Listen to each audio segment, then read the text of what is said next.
وقت چونکہ بہت کم ہے، 12 بجے میرے بیان کے ختم کا وقت ہے، شروع کا نہیں، تو اگر آپ حضرات محسوس نہ فرمائیں، یہ موبائل اور یہ کیمرے تھوڑی دیر کے لیے موقوف فرما دیں تو ذرا گفتگو میں آسانی رہے گی۔ اللہ بہت جزائے خیر عطا فرمائے۔ یہ موبائل بند کر دیں، بیٹھ جائیں۔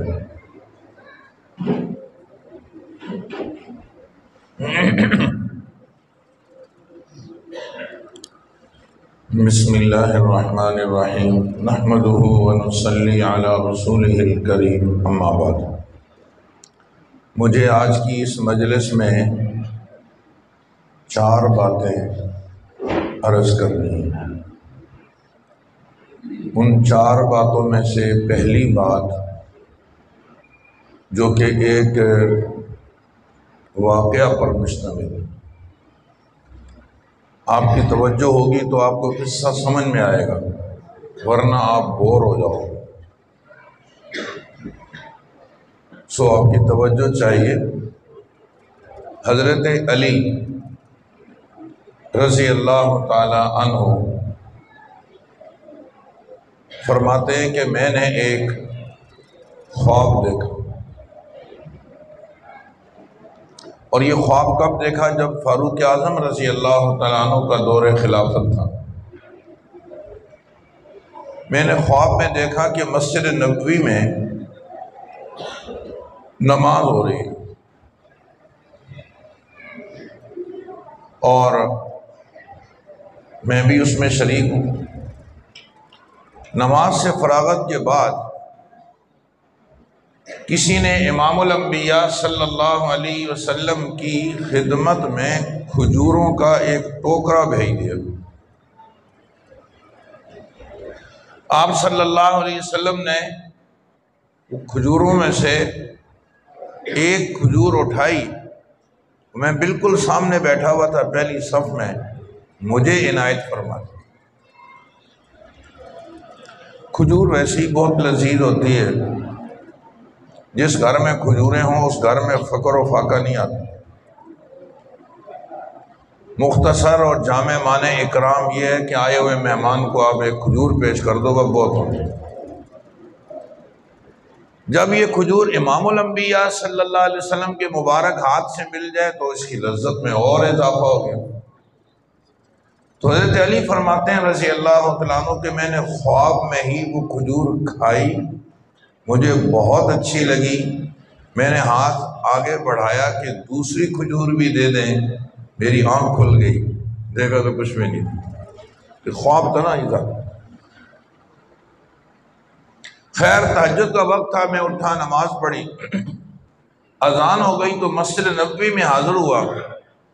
اس وقت کے خلیفہ اور بادشاہ امیر المؤمنین عمر بن خطاب رضی اللہ تعالیٰ عنہ، وقت کا جو بادشاہ ہوتا تھا وہ مسجد کا امام بھی ہوتا تھا۔ وہ تشریف لائے، مصلی پہ کھڑے ہوئے، فجر کی نماز شروع ہو گئی۔ توجہ کرنا، فرماتے ہیں کہ حضرت عمر رضی اللہ تعالیٰ عنہ نے وہی صورتیں تلاوت فرمائیں جو صورتیں امام الانبیاء صلی اللہ علیہ وسلم کو میں نے سنا تھا خواب میں کہ آپ نے تلاوت کی۔ پہلی رکعت میں بھی وہی صورت پڑھی اور دوسری رکعت میں بھی اس نے اتفاق کے وہی صورت پڑھی۔ فاروق اعظم رضی اللہ تعالیٰ عنہ نماز سے فارغ ہوئے تو ایک خاتون نے گیٹ پہ آ کر آواز لگائی کہ کوئی صاحب یہ کھجوروں کی ٹوکری حضرت امیر المؤمنین کی خدمت میں پیش فرما دیں۔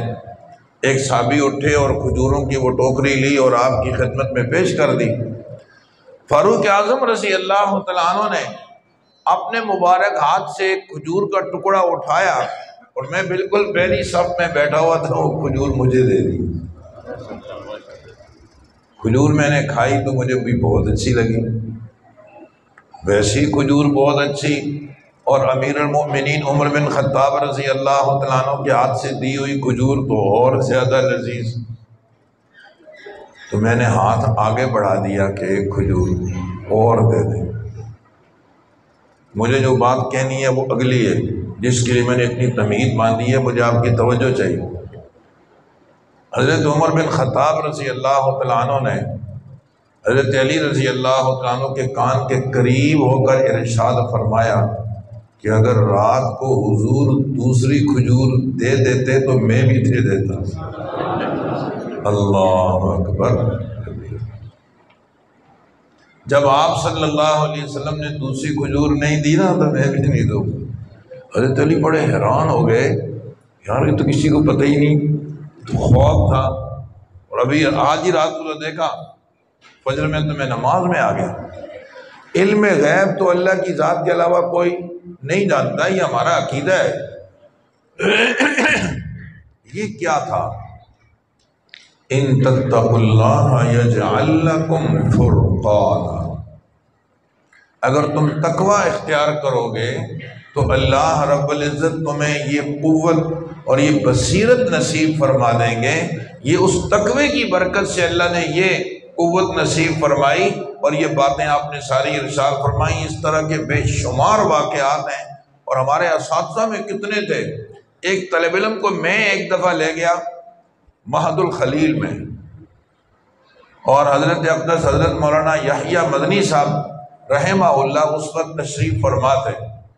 میں نے کہا حضرت یہ طالب علم جو ہے نا، میرا بڑا خاص ایک دوست ہے، اس کا بیٹا ہے، یہ قطر میں رہتا ہے اور یہ یہاں پڑھنے آیا ہے۔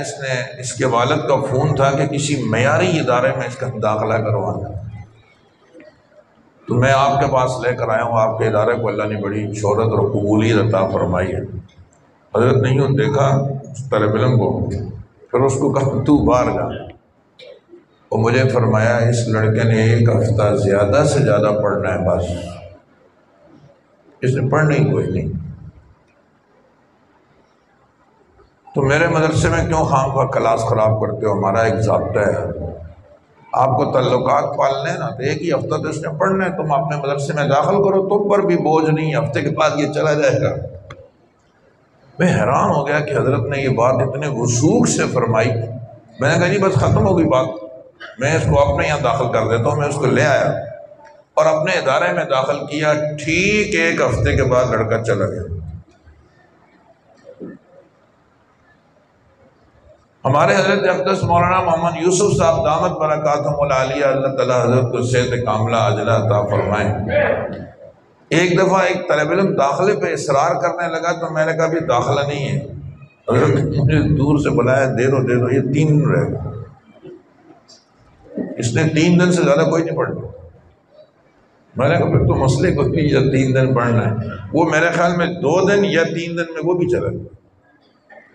تقوی کی برکت سے اللہ یہ بصیرت، یہ دانائی عطا فرماتے ہیں، اور صرف نہیں کہ یہ دانائی ملتی ہے، رب نے علم کی ترقی کو بھی تقوی سے جوڑ دیا ہے۔ واتقوا اللہ ویعلمکم اللہ۔ جو آدمی تقوی اختیار کر لے گا، اللہ تعالیٰ اس کو اپنے خاص خزانوں سے علم لدنی عطا فرمائیں گے، علم وہبی نصیب فرمائیں گے۔ ہمارے اساتذہ فرمایا کرتے تھے جو لوگ تقوی جو ہے نا، یہ کوئی زیادہ نفل پڑھنے کا نام نہیں، تقوی نام ہے گناہوں سے بچنے کا۔ نجی زندگی ہماری پاکیزہ ہو جائے۔ جب دنیا کا کوئی بندہ ہمیں نہیں دیکھ رہا اور بڑا موبائل ہمارے پاس ہے، کوئی رکاوٹ نہیں ہے، کوئی ہماری بزرگی اس ٹائم متاثر نہیں ہو رہی، اور اس ٹائم ہمارا ہاتھ غلط بٹن پہ نہ لگے، صرف اس بنیاد پہ کہ میرا رب مجھے دیکھ رہا ہے، بس یہ ہے تقوی والی زندگی۔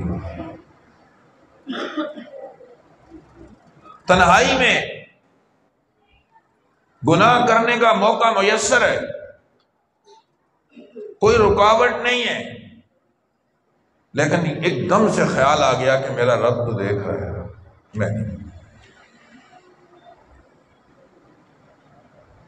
یہ ہے وہ خوبصورت زندگی جس کی لذت کو زبان سے بیان ہی نہیں کیا جا سکتا۔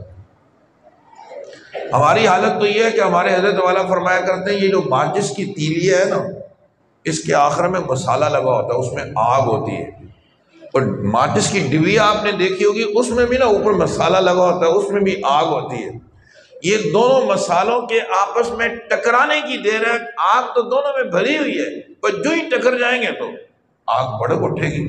سو گناہوں کے جذبات ہمارے اندر یوں ہی بھرے ہوئے، بس موقع ملنے کی دیر ہے، باقی یہ ظاہری تقوی شکوہ اس کا کوئی اعتبار نہیں ہے۔ مسجد میں کوئی سر عام کیا گناہ کرے گا؟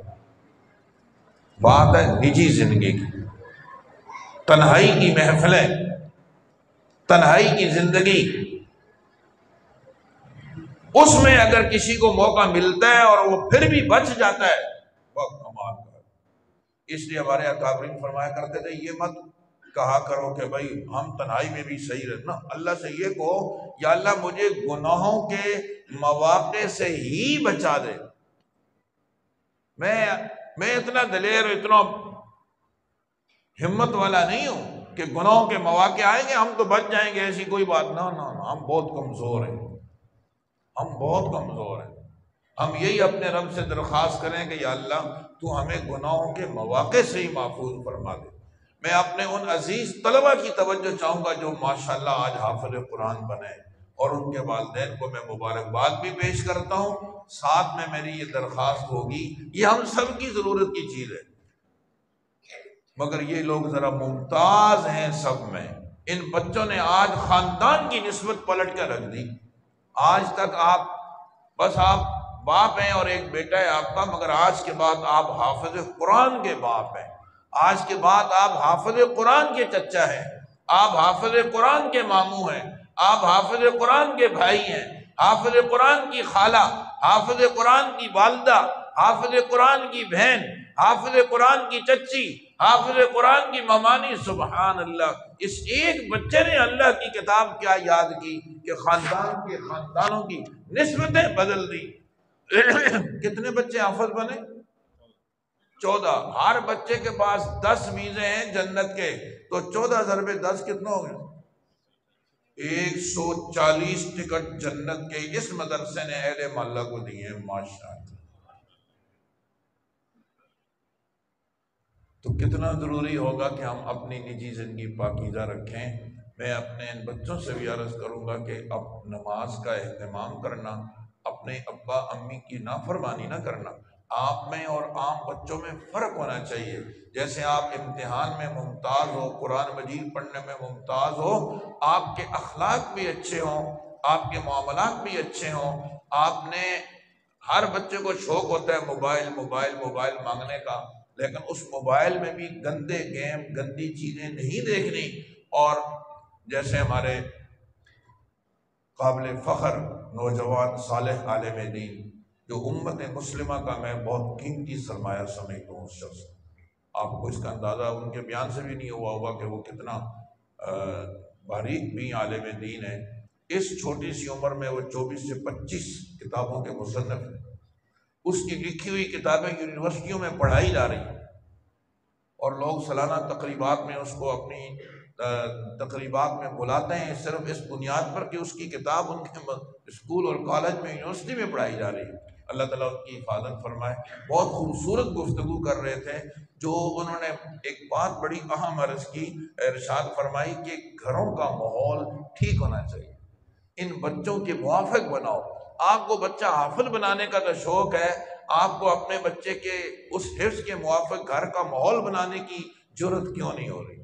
آپ گھر کے اندر، جی بچی حافظہ بن گئی ماشاءاللہ، وہی بچی جو بیچاری ساری زندگی مدرسے میں چل چل کے آتی رہی، اب وہ دیکھتی ہے کہ میری ماں مجھے مدرسے بھیج رہی ہے، دستانے اور جو ہے وہ نقاب اور جرابیں بالکل پیک کیا ہوا برقعے میں اور پردے میں، مگر اسی بچی کی ماں وہ دوپٹہ گلے میں ڈال کر اگر بازار میں جائے گی، اس کی بہن اگر دوپٹہ گلے میں ڈال کر بازار جائے گی، وہ سوچنے میں مجبور ہو جاتی ہے کہ یہ کیسا دین ہے جو میری ماں اور بہن پہ نافذ نہیں ہے، میرے اوپر نافذ ہے؟ یہ کیسا دین؟ معصوم بچے کو آپ روزانہ دھکے دے رہے، اٹھو اٹھو جاؤ نماز پڑھنے کے لیے مسجد میں، ورنہ قاری صاحب ماریں گے۔ وہ بچہ بیچارہ قاعدہ اٹھا کر بھاگتا ہے مسجد میں، آدھا گھر میں ہی رہ جاتا ہے قاعدہ، آدھا لے کر مسجد میں پہنچ جاتا ہے، پلٹ پلٹ کے دیکھتا ہے یار یہ کیسا دین ہے جو میرے ابا پر تو نافذ نہیں، میرے بھائی پر تو نافل نہیں، سارے سو رہے ہیں، یہ نماز مجھے ہی پڑھنی ہے۔ اگر چاہتے ہیں ہم کہ ہمارے بچوں میں دین آئے، اپنے گھروں کا ماحول اس کے موافق بنائیے۔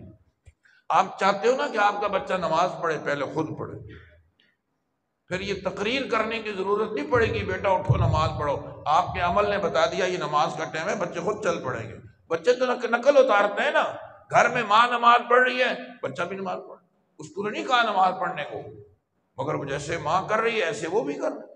میں ایسے کئی بچوں کو جانتا ہوں، ابا آج آپ آفس نہیں گئے، کیونکہ روز نا دفتر جا رہا ہے نا، تو وہ بچہ سمجھتا ہے اس کو آج بھی جانا چاہیے، اتوار کو کیوں نہیں گیا؟ وہ پوچھتا ہے آج آپ دفتر کیوں نہیں گئے؟ کبھی کسی بچے نے یہ پوچھا کہ ابا آج آپ مسجد کیوں نہیں گئے؟ جن گھروں کے اندر ابا مسجد جاتے ہیں، عین وقت میں بچہ جو ہے وہ خود میری چھوٹی سی ایک بچی مجھے اس دن کہہ رہی تھی، ابو ابھی اٹھیں گے، وضو کریں گے، پھر مسجد میں جائیں گے، پھر دیر ہو جائے گی، مجھے موبائل چاہیے۔ بچوں کو موبائل ہی چاہیے نا، لیکن میں اس کی وہ گردان بتا رہا ہوں کہ اس کو پتا ہے کہ اب مجھے وضو کرنا ہے، پھر مسجد جانا ہے۔ تو یہ کیوں کہ گھر میں ایک ماحول بنا ہوا ہے کہ اس وقت میں مجھے یہ کرنا ہے، اذان ہو گئی ہے تو اذان کے بعد ہم یہ کام کرتے ہیں، بچوں نے پہلے سے دماغوں میں محفوظ کیے ہوتے ہیں۔ سو ہم اگر یہ چاہتے ہیں کہ ہمارے گھروں میں دین آ جائے، ہمارے یہ معصوم بچے ہمارے ترجمان ہیں، ہمارے یہ معصوم بچے ہمارے صدقہ جاریہ ہیں، ہمارے یہ معصوم بچے ہمارے لیے سب کچھ ہیں، یہ ہماری دین بھی ہیں، ہمارا دنیا سب کچھ ہے۔ دین دنیا یہ طلبہ ہیں، یہ بچے ہیں۔ تو ہم اگر یہ چاہتے ہیں کہ ان میں دین آئے، سب سے پہلے ہمیں اپنے اوپر جبر کرنا ہوگا کہ میرے اندر دین آئے، میں تقوی اختیار کروں۔ سو پہلی چیز، امام الانبیاء صلی اللہ علیہ وسلم کا کوئی خطبہ ایسا نہیں جس میں آپ نے تقوی کی تاکید نہ کی ہو، اور آپ صلی اللہ علیہ وسلم کی کوئی گفتگو نہیں جس میں آپ نے تقوی کی تاکید نہ کی ہو۔ ان بچوں کو وفاق المدارس عربیہ پاکستان کی ڈگریاں اور سندیں ملے گی، اس کوئی سند ایسی نہیں ہے حفظ سے لے کر دورہ حدیث تک جس میں ایک جملہ مشترک نہ ہو کہ ہم تمہیں تقوی کی وصیت کرتے ہیں، تقوی کی وصیت کرتے ہیں، تقوی کی وصیت کرتے ہیں۔ قرآن مجید میں جگہ جگہ جیسے ہم پلیٹ کو سجاتے ہیں نا، اوپر کشمش تو بادام ان چیزوں کو رکھ کے، جیسے ہم اپنے جو ہے وہ ڈش کو سجاتے ہیں میوہ جات سے، اللہ پاک نے اپنے کلام کو لفظ تقوی سے سجا دی ہے۔ جگہ جگہ، بعض جگہ ایک آیت میں ایک ہی دفعہ یا ایھا الذین آمنوا اتقوا اللہ حق تقاتہ ولا تموتن الا، تقوی اختیار، کہیں ایک آیت میں دو دفعہ یا ایھا الذین آمنوا اتقوا اللہ ولتنظر نفس ما قدمت لغد واتقوا اللہ، اور بعض جگہ ایک آیت میں تین دفعہ تقوی تقوی تقوی۔ دلیل ہے اس بات کی کہ اللہ پاک ہم سے بنیادی طور پر جو چیز چاہتے ہیں، شریعت کا خلاصہ تقوی ہے۔ جنت متقین کے لیے ہے، خوشیاں متقین کے لیے ہیں، اللہ کی محبت متقین کے لیے ہے۔ سو میری اپنی ذات سے بھی درخواست ہے، حکیم الامت مولانا اشرف علی تھانوی رحمہ اللہ فرمایا کرتے تھے، اس موضوع پر گفتگو کرو جس کی تمہیں بھی ضرورت ہے۔ دوستو، اس کی مجھے بھی ضرورت ہے، اس کی آپ کو بھی ضرورت ہے، ہماری ماؤں بہنوں کو بھی اس کی ضرورت ہے۔ اگر ہماری مائیں بہنیں اپنے گھروں کے اندر ناجائز چیزوں کے خاتمے کا عزم کر لے اور یہ طے کر لے کہ میرے گھر میں اب وہ ہوگا جو میرا رب چاہے گا، آج کی اس تقریب سے اتنا تو عزم لے کر جائیں کہ عام طور پر جو ذہن مردوں کا ہم مسجد میں بناتے ہیں گھنٹوں کے حساب سے تقریریں کر کے، وہ ہماری مائیں بہنیں 2 جملوں میں ختم کر دیتی ہیں۔ کاش کہ ہماری ماؤں بہنوں کی زبانوں میں اللہ نے جو تاثیر دی ہے، یہ تاثیر اللہ کے دین کے لیے استعمال ہو جائے۔ تو یہ عزم کر کے جائیں کہ انشاءاللہ آپ گھر میں بیٹھیں گے، خوشی ہو یا غمی، اچھے مواقع آئیں یا برے، بس یہ طے ہے کہ وہ ہوگا جو میرا رب چاہے گا۔ ہم وہ کریں گے جو ہمارے نبی پاک صلی اللہ علیہ وسلم کی چاہت اور منشا ہے، اور ہر اس چیز سے ہم کنارہ کشی اختیار کریں جو اللہ اور اس کے رسول کو ناپسند ہے۔ یہ میری پہلی درخواست ہے، اس کی بنیاد پہ اللہ ہمارے علم میں انشاءاللہ برکت دیں گے۔ جب آدمی تقوی والی زندگی اختیار نہیں کرتا، اس کی قوت حافظہ کمزور ہو جاتی۔ شکوت الی وکیع سوء حفظی فاوصانی الی ترک المعاصی فإن العلم نور من الہی ونور اللہ لا یعطى لعاصی۔ یہ بہت خوبصورت بات شاعر نے یہاں کہہ دی ہے۔ امام شافعی رحمہ اللہ فرماتے ہیں میں نے اپنے استاد وکیع سے کہا میرا حافظہ کمزور ہو گیا ہے، بات یاد نہیں رہتی، تو جواب میں یہ نہیں کہا فلاں کشتہ کھا لو، فلاں بادام کھا لو، فلاں یہ کام کر لو تو تمہارا حافظہ تیز ہو جائے گا۔ کیا بات فرمائی؟ فَأَوْصَانِي إِلَىٰ تَرْكِ الْمَعَاصِي، فرمایا گناہ چھوڑ دو کیونکہ یہ علم اللہ کا نور ہے اور اللہ گناہگاروں کو یہ نور عطا نہیں فرماتا۔ اللہ ہمیں اس کی توفیق عطا فرما دے۔ دوسری میری گزارش یہ ہے کہ ہمیں اپنے اندر عبادت کا ذوق پیدا کرنا چاہیے، اپنے اندر عبادت کا ذوق پیدا کرنا چاہیے۔ میں خصوصاً طلبہ کی خدمت میں یہ بات عرض کر رہا ہوں، ہم سبھی اس میں کمزور ہیں، بس جلدی جلدی سے فرض نماز پڑھی اور بھاگ گئے۔ ہمارے یہاں عبادت کا ذوق کوئی نہیں۔ نہیں، حیرت کی بات ہے، آپ صلی اللہ علیہ وسلم کو صحابہ کرام کو بلا کر کہنا پڑتا تھا او بھائی بس کر، اتنی عبادت نہ کیا کر، ہاں تم پوری رات جاگتے ہو، جی حضرت میں پوری رات، مولانا اتنا نہ کیا کرو، تم روزانہ روزے رکھتے ہو، جی حضرت میں روزانہ اتنا نہ روزہ روز مت رکھا کرو۔ صحابہ کرام کی عام تلاوت کا معمول معلوم ہے آپ کو؟ یعنی ایسے تو صحابہ ہے ہی ہیں، وہ ایک دن میں کیا، ایک رکعت میں پورا قرآن ختم۔ حضرت تمیم داری رضی اللہ تعالیٰ عنہ ایک دن میں پورا قرآن ختم۔ سعید بن جبیر رحمہ اللہ ایک دن ایک رکعت میں پورا قرآن ختم۔ عثمان غنی رضی اللہ تعالیٰ عنہ ایک رکعت میں پورا قرآن ختم۔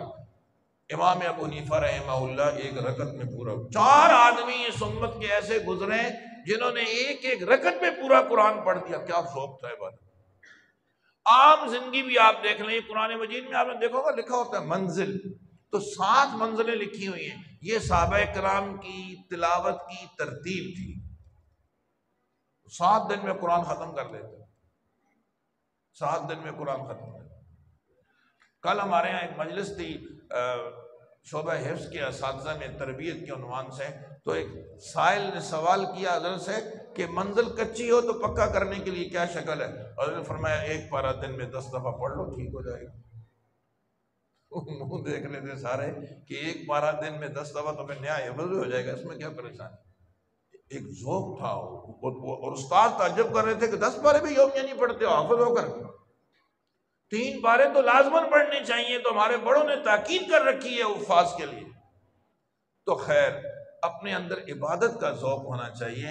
ہم فرض نمازوں کے ساتھ نوافل، کتنے لوگ ہم میں عصر کی نماز کی سنتیں پڑھتے ہیں، عشاء کی سنتیں کتنے لوگ پڑھتے ہیں؟ بس وہ چونکہ ہمیں مسئلہ معلوم ہے نا، میں خصوصاً اپنے ساتھیوں سے عرض کر رہا ہوں، مؤکدہ اور غیر مؤکدہ، میں اپنے مدرسے سے میں طلبہ سے کبھی عرض کرتا رہتا ہوں، یہ ہمارے علم نے بھی ہمیں کافی خراب کیا ہوا ہے۔ محلے والے کو نہیں معلوم مؤکدہ غیر مؤکدہ کیا بلا ہوتی ہے، لہذا وہ عصر کی سنتیں بھی پہلی صف میں کھڑے ہو کر پڑھ رہا ہے اہتمام سے، جیسے فجر کی سنتیں پڑھتے ہیں۔ ہمارے طالب علم کو چونکہ پتہ چل گیا ہے مؤکدہ غیر مؤکدہ، لہذا وہ عصر میں عشاء میں بالکل غائب ہوگا، اور باہر بیٹھے ہوئے گپ شپ مار رہے ہوتے ہیں اور اندر لوگ سنتیں پڑھ رہے ہوتے ہیں۔ بہت غلط بات ہے۔ ہمارے اندر عبادت کا ایک ذوق ہونا چاہیے، نوافل کا اہتمام ہو، تہجد، اشراق، چاشت، اوابین، صلاۃ التسبیح اور نمازوں کے آگے پیچھے جو نوافل ہے اور سنن مؤکدہ غیر مؤکدہ، یہ سب کا اہتمام ایک بہترین مسلمان کے لیے بہت ضروری ہے۔ اس سے اللہ تعالیٰ جب بندہ نوافل کا اہتمام کرتا ہے نا، سنتیں محفوظ ہو جاتی ہیں، سنتوں کا اہتمام ہوتا ہے، فرائض محفوظ ہو جاتے ہیں، ورنہ پہلا حملہ ہوتا ہے نفلوں پہ، وہ ہٹ گئے، پھر دوسرا حملہ سنتوں پہ، وہ ہٹ گئیں، ایک وقت آتا ہے بندہ فرائض سے بھی محروم ہو جاتا ہے۔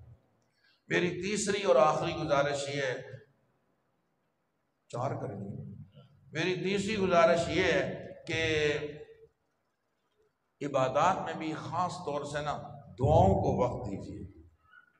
ہمارے ہاں دعاؤں پر بھی کوئی توجہ نہیں، حالانکہ امام الانبیاء صلی اللہ علیہ وسلم کا ارشاد ہے، من فتحت لہ ابواب الدعاء فتحت لہ ابواب الرحمہ، جس آدمی کے لیے دعاؤں کے دروازے کھول دیے گئے، یوں سمجھو کہ رب نے اس کے لیے اپنی رحمت کے دروازے کھول دیے۔ ان عاجز الناس من عجز عن الدعاء، سب سے زیادہ عاجز انسان وہ ہے جو دعا مانگنے سے بھی عاجز ہو، وقت نہیں ہے کہ دعا مانگے۔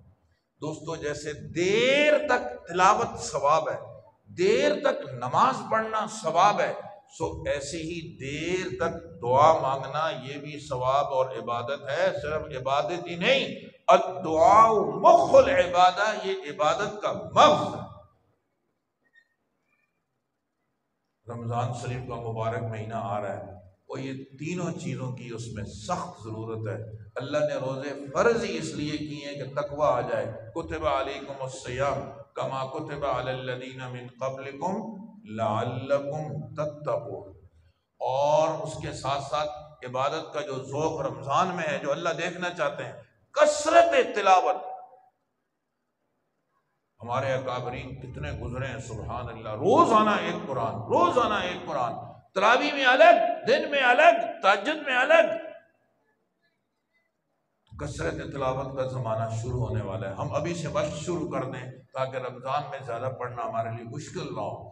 ایسے ہی رمضان شریف میں سحری میں، افطاری میں، نمازوں کے بعد، اذان کے بعد دعاؤں کی قبولیت کا دور شروع ہونے والا ہے، اس پر بھی توجہ کی ضرورت ہے۔ اور ایسے ہی کثرت تقوی کا بھی ماحول، کثرت عبادت کا بھی ماحول، اور میں نے عرض کیا کہ دعاؤں کا بھی ماحول ہے۔ ابھی سے بندہ 2 مہینے پہلے آپ نے دعا مانگی ہے، یا اللہ رجب اور شعبان میں برکت نصیب فرما دے اور ہمیں رمضان شریف تک پہنچا دے۔ ہمارے بعد اکابرین ایسے گزرے 6 مہینے دعائیں مانگتے تھے، یا اللہ رمضان کا مہینہ نصیب فرما دے، اور جب رمضان کا مہینہ مل جاتا تو 6 مہینے دعائیں مانگتے تھے، یا اللہ جو عبادات رمضان میں کی ہیں انہیں قبول فرما دے۔ تو گھروں میں خاص طور سے خواتین سحری میں چائے اور سیویاں بنانے میں وقت گزر جاتا ہے، اور افطاری کے ٹائم جو ہے وہ پکوڑے بنانے میں سارا وقت چلا جاتا ہے۔ ایسا نہ کریں، بلکہ اپنی عبادات، مردوں کو چاہیے کہ عورتوں کو تاکید کریں اس بات کی، اور خواتین کو اپنے اوقات کی خود بھی حفاظت کرنی چاہیے۔ ہماری مائیں بہنیں ماشاءاللہ ڈبل اجر و ثواب کما لیتی ہیں، اپنا روزہ بھی، مردوں کے روزے کا ثواب بھی عورتوں کو ملتا ہے، کیونکہ وہ سحری کا انتظام وہ کرتی ہیں، افطاری کا انتظام وہ کرتی ہیں۔ لہذا انہیں چاہیے کہ ساتھ ساتھ میں اپنے ایسی ترتیب بنائیں، نظام الاوقات ایسا ہو کہ ان کو بھی سحری میں، افطاری میں خصوصاً دعاؤں کا اور سحری میں نوافل کا موقع ملنا چاہیے۔ میری آخری گزارش یہ وہ باتیں جو میں نے عرض کی ہمیں مدرسوں میں یہ سکھائی جاتی، ہمارے اساتذہ نے ہمیں بتلائی، ہم نے آپ تک پہنچا دی، ہمارے بچوں کو بھی یہی چیزیں آ رہی ہوتی ہیں، یہ دعائیں سکھائی جاتی ہیں۔ میں ایک مدرسے میں گیا جہاں مناجات مقبول جیسی کتاب کافی بڑی مشکل ہے، پوری کتاب بچوں کو ازبر۔ ایک اور جگہ جانا ہوا، وہاں روزانہ سورہ یاسین کے ساتھ منزل پڑھتے تھے، پوری منزل، وہ پارا دے دیا جاتا تھا منزل کا بھی، وہ بھی پڑھتے تھے، ساتھ ساتھ میں جو ہے وہ سورہ یاسین بھی پڑھ رہے تھے۔ دوستو یہ مدارس یہ اللہ کی بہت بڑی نعمت ہے اس دور میں۔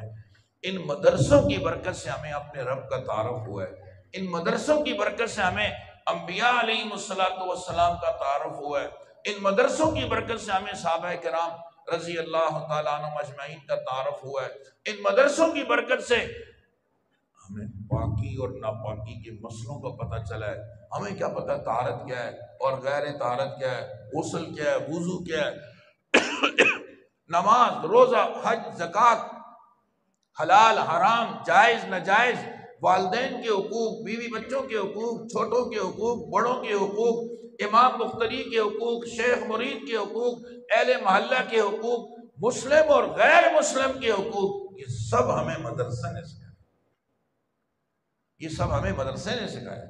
اور ہمارے مدرسے کی یہ خصوصیت ہے، غریب کے بچے کو جہالت کے اندھیرے سے نکال کے ماشاءاللہ علم کی روشنی عطا کر۔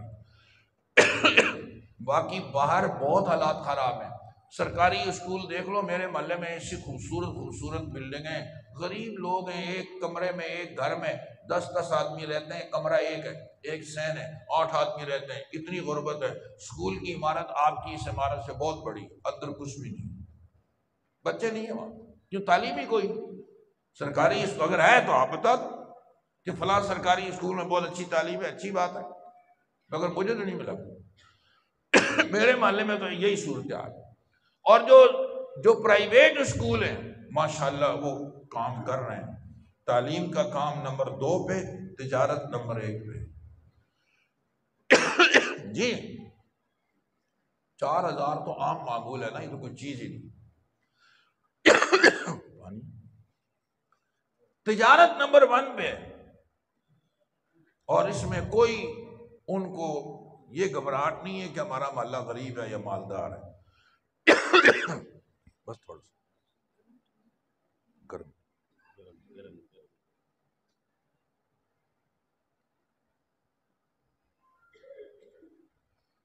بہت عرصہ پہلے کی بات ہے، کم سے کم 20 سال پرانی بات بتا رہا ہوں، بلکہ 25۔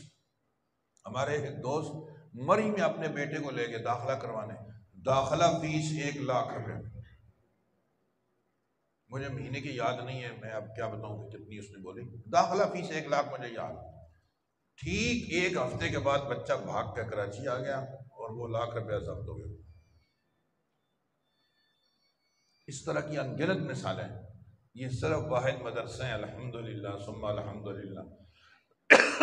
آپ کی محبت، آپ کی دعائیں، آپ کے تعاون سے یہ نہ صرف یہ کہ تعلیم دلواتے ہیں، کہتے ہیں آؤ ہم تمہیں کھانا بھی دیں گے، رہائش بھی دیں گے، بجلی کا بل بھی دیں گے، گیس کا بل بھی دیں گے جی، اور کتابیں بھی دیں گے، استاد بھی تمہیں فراہم کریں گے، تم پڑھ لو۔ باہر کی دنیا میں غریب کے بچے کا نصاب الگ ہے، مت آپ سمجھیں کہ وہی جو ڈیفنس کا بچہ پڑھتا ہے وہ میرا نہ بھول جاؤ۔ ڈیفنس کے بچے کا نصاب ادھر نہیں آئے گا۔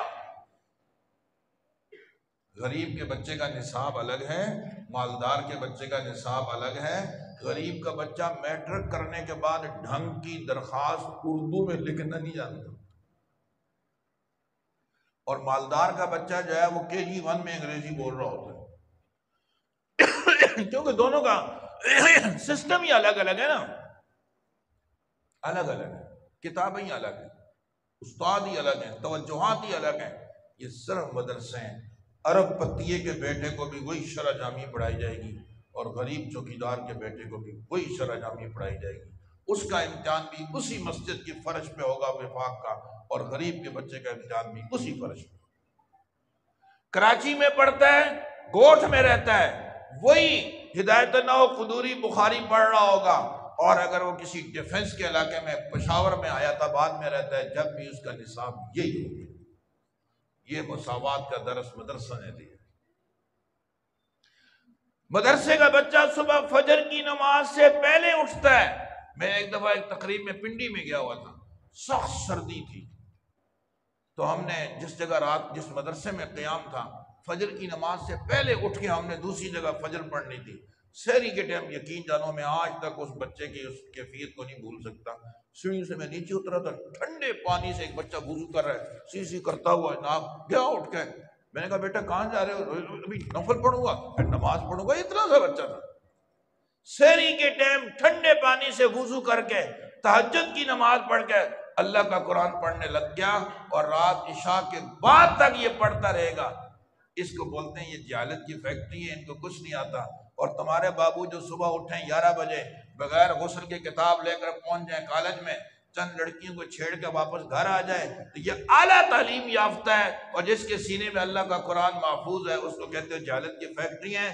ہم تمہیں کچھ نہیں کہیں گے، مگر رب کے دربار میں جب ان معصوم بچوں کے ہاتھ اور تمہاری گریبان ہوگی، اس ٹائم چھڑانے والا کون ہوگا؟ ہمارے ان مدرسوں کی قیمت دنیا کی مارکیٹوں میں نہیں ہے، کوئی بات نہیں۔ لا اسألکم علیہ اجرا ان اجری الا علی اللہ، مگر کم از کم انصاف، ولا یجرمنکم شنآن قوم علی الا تعدلوا اعدلوا هو اقرب للتقوی۔ کسی سے دشمنی اتنی نہ کرو کہ انصاف بھی ہاتھ سے چھوٹ جائے۔ ان کو بھی جینے کا حق ہے۔ اگر محلے کی ضرورت ڈاکٹر ہے، انجینئر ہے، مزدور ہے، مستری ہے، تو اللہ کی قسم اس محلے کی ضرورت حافظ قرآن بھی ہے، عالم دین بھی ہے۔ آج یہ مسجدوں کے امام مدرسوں نے دیے ہیں، خطیب مدرسوں نے دیے ہیں، حافظ قرآن مدرسوں نے دیے ہیں، مفسر مدرسے نے دیے ہیں، محدث مدرسے نے دیے ہیں، فقیہ مدرسے نے دیے ہیں، مفتی مدرسے نے دیے ہیں، صرفی اور نحو کے ماہرین مدرسے نے دیے ہیں۔ تو اگر میرے ایک جاننے والے دوست ہیں، ان کا ایکسیڈنٹ ہو گیا، اس کے جبڑے ٹوٹ گئے، تو ڈاکٹر نے خود جا کر اس کے کان میں کہا ہم نے سنا ہے تمہارے پاس برٹش پاسپورٹ ہے؟ اس نے کہا جی ہے، میں لندن جب چاہوں جا سکتا ہوں۔ کہا اگر چاہتے ہو کہ بچ جاؤ نکلو، یہاں ہمارے پاس کوئی علاج نہیں ہے۔ اور وہ بیچارہ اس کیفیت میں لندن پہنچا اور ابھی تک وہ زندہ ہے، ماشاءاللہ وہ ٹھیک بھی ہو گیا۔ مگر میرا شکوہ یہ ہے کہ ہمارے وزیر اعظم کے علاج کے لیے اب تک پاکستان میں کوئی اسپتال نہیں بنا۔ ہم ہمیشہ اپنے بڑوں کو اور چھوٹوں کو جن کے پاس توفیق ہے باہر کے اشارے دیتے ہیں وہاں جاؤ، لیکن آپ کو اگر ایک اچھا حافظ قرآن چاہیے، ہم کبھی نہیں بولیں گے جاؤ سعودیہ میں ملے گا، یہاں نہیں۔ انشاءاللہ آپ کو یہ مدرسے، ان ٹوٹی پوٹی دریوں پر بیٹھنے والے، ان چٹائیوں پر بیٹھنے والے آپ کے تعاون سے حافظ قرآن بھی دیں گے، عالم دین بھی دیں گے، مفتی بھی دیں گے۔ ہم آپ کو یہ حوالے نہیں دیں گے کہ آپ کو باہر سے لانا پڑے گا۔ آپ نے جو ان مدرسوں پر اعتماد کیا، کروڑوں روپے ان عصری اداروں پہ خرچ ہوتے ہیں، کروڑوں روپے ان عصری اداروں پہ خرچ ہوتے ہیں، پھر بھی ہم جدید ٹیکنالوجی کے اعتبار سے دنیا میں 133ویں صف میں کھڑے ہیں۔ اور میرے ایک ساتھی نے کہا وہ بہت پہلے کی بات، آپ 40ویں پہ آ گئے، 140ویں صف میں کھڑے ہیں، 139 صفحے ہم سے آگے ہیں، دیگر ملک آگے ہیں ہم سے، ہم 133ویں یا 40ویں صف میں کھڑے ہیں۔ جہاں کروڑوں روپے اربوں روپے خرچ ہو رہے ہیں وہاں یہ ترقیاں ہوئی ہیں، اس میں تو ہم تو رکاوٹ نہیں ہے نا، ہم نے تو کوئی رکاوٹ نہیں کری۔ آپ آگے بڑھو، آپ بندے پیش کرو نا۔ آج تک مجھے ایک ساتھی نے کہا آپ کے پاس بھی تقی عثمانی کے علاوہ دوسرا کون ہے؟ میں نے کہا آپ کے پاس بھی نواز شریف اور زرداری کے علاوہ کوئی ہے تو بتا دو۔ ساری زندگی انہی کو لا لا کے کبھی ادھر مدت بیچارہ کوئی بھی پوری نہیں کر سکا۔ یہ بھی تو دیکھو نا، آپ کے پاس بھی تو کوئی نہیں، لیکن الحمدللہ ثم الحمدللہ ہم فخریہ طور پر یہ کہہ سکتے ہیں ہمارے پاس انہی اساتذہ اکرام کے تیار کیے ہوئے لوگ بہت ہیں۔ کیونکہ ہماری جو لائن ہے، ہم سے جو مطالبہ ہے جس کے لیے ہم نے ادارے کھولے ہوئے، ہم آپ کو اچھا حافظ فراہم کریں گے تو دے رہے نہیں دے رہے، ہم آپ کو اچھا عالم دیں گے، مفتی دیں گے، شیخ الحدیث، مفسر، محدث، ہم دے رہے نہیں دے رہے۔ پورے ملک میں لاکھوں طلبہ پڑھتے ہیں، ہزاروں مدارس ہیں، تمام مدارس جہاں جہاں بخاری شریف ہو رہی ہے، تو کیا ہم نے مصر سے شیخ الحدیث لایا ہوا ہے یا انہی چٹائیوں پر بیٹھنے والے کو ہم نے شیخ الحدیث بنایا ہے؟ جہاں قوم کے کروڑوں خرچ ہو رہے ہیں حکومت کے، وہاں کی پیداوار دیکھ لو۔ اور آپ نے ان مدرسوں پہ جو اعتماد کیا، 100% کرتے بھی نہیں لوگ، ساتھ میں اعتراض بھی کرتے ہیں مولوی خود ہی کھا گیا، پتہ نہیں کہاں لگائے، سارے الزامات قبول ہیں۔ ان سارے الزامات کے باوجود آپ نے جو ہم پر اعتماد کر کے ہمیں پیسے دیے، ہم نے خود کھائے، اس مدرسے میں لگائے، مگر آپ کو شرمندہ نہیں کیا۔ الحمدللہ آج دینی تعلیم کے اعتبار سے وطن عزیز پاکستان پہلی صف میں کھڑا ہے۔ دیگر ٹیکنالوجی میں ہم 133ویں صف میں ہیں، اور دینی تعلیم کے اعتبار سے بحمداللہ پہلی صف میں ہیں۔ ہم نے آپ کے اعتماد کو ٹھیس نہیں پہنچائی۔ اس محلے میں غریب آبادی دائیں بائیں میں مکانات دیکھ کر آیا ہوں، اتنا بڑا ادارہ قائم ہے۔ میں اہل محلہ سے درخواست کروں گا اس ادارے کے وجود کو اپنے لیے سعادت سمجھو، نعمت سمجھو، اس کا دایاں بازو بن جاؤ۔ اس کی خوشی آپ کی خوشی ہونی چاہیے، اس کا غم آپ کا غم ہونا چاہیے۔ اس ادارے کی برکت سے اللہ کی رحمتوں کا نزول ہوگا، اس ادارے کی برکت سے آپ کے بچے حافظ عالم بنیں گے، ان کے سینوں میں اللہ کا قرآن محفوظ ہوگا، اس کی برکت سے اللہ ہماری دنیا اور آخرت کو بنائیں گے۔ میں دل کی گہرائیوں سے اپنے میزبان حضرات کا بہت مشکور ہوں، اور آپ کا بھی بہت مشکور ہوں کہ دیر تک آپ نے بڑی محبت اور توجہ سے میری گزارشات کو سنا۔ دعا ہے کہ اللہ رب العزت ہم سب کو اپنا قرب نصیب فرمائے، ان گزارشات پہ عمل کی توفیق نصیب فرمائے۔ حفاظ بچوں اور بچیوں کو میں مقرر مبارکباد پیش کرتا ہوں اور توقع رکھتا ہوں کہ انشاءاللہ العزیز ہر آنے والے سال میں آپ یہاں بہتر خوشیاں دیکھیں گے اور بہتر سے بہتر معیار کو دیکھیں گے۔ والسلام علیکم ورحمۃ اللہ وبرکاتہ۔ میں اور مزید بھی حاضر ہوتا اور بیٹھا رہتا، مجھے اس ٹائم بہت دور ایک جگہ جانا ہے، کم از کم گھنٹے کا راستہ ہے، اور ان کو ہم نے 1 بجے کا وقت دیا ہوا ہے۔ میں آدھا گھنٹہ 35 منٹ لیٹ ہو گیا ہوں، اس لیے میں آپ سے بھی اجازت چاہتا ہوں، میزبان سے اجازت لے چکا ہوں۔ والسلام علیکم ورحمۃ اللہ۔